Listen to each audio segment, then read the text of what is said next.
Hello, I am Pete Zwart.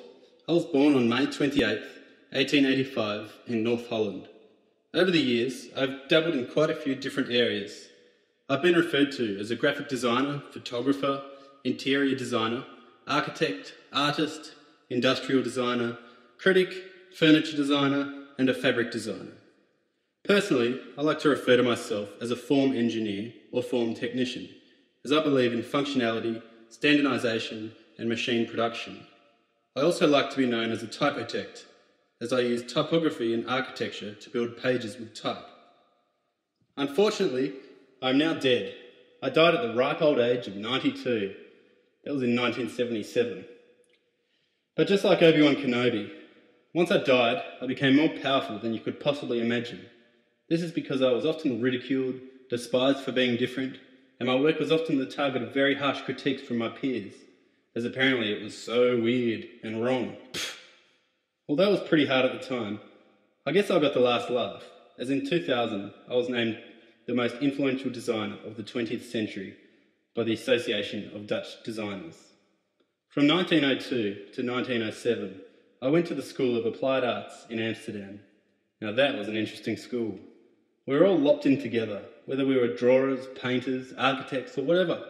Hell, the teachers were hardly even there, so we ended up just teaching ourselves. It was a smashing school with no idea of a program. Thinking back, the lack of conventional classroom training was probably a good thing, as I learned to use my gut instinct in my work. This made me stand out from the crowd and develop what some consider groundbreaking experimental techniques and styles, unlike the boring horizontal grid and straightforward type and images of the time. Although I mainly taught myself how to design, I was influenced to some degree by Dadaism, the avant-garde, and Russian constructivism. I consider myself a rebel, as the design standards of my time insisted on rules. Rules, rules, rules. Well, I hate rules, and I break rules. As long as my work is readable and the typography is clear and functional, that is all that matters. Some say I'm a bit paranoid.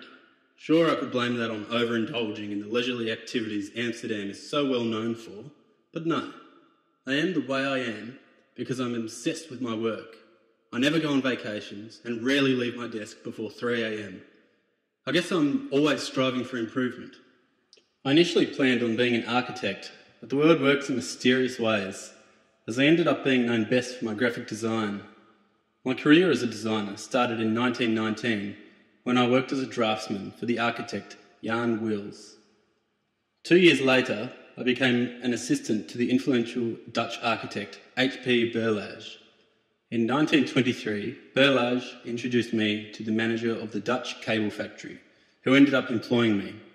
During my time at the Dutch cable factory, I continued to experiment with photography and type and made one of my most well-known designs, the 80-page-long, full-colour Dutch cable factory catalogue. In 1927, I left Berlage and worked as an independent designer with a focus on architecture.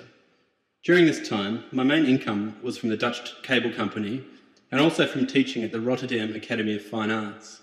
This allowed me to keep focusing on developing and expanding my creativity. In 1933, I was fired from art school, as the art school and myself didn't exactly see eye to eye on the redevelopment of art education. Let's just say what I considered to be progressive ideals, they considered to be communism. They also said my ideas were too close to the Bauhaus school in Dessau, where I hosted a few lessons in 1929. Once again, I had the last laugh, as ironically, in the year 2001, the same art school that fired me was renamed after me, the Piet Zwart Institute of the Willem de Kooning Academy, Rotterdam. Anyway, I continued working on various design works until July 1942. Then I was arrested by German soldiers and held as a hostage and prisoner. I've never liked to speak much about this, as it was a horrific, life-changing experience. After the war, when I was freed, I mainly worked as an industrial designer.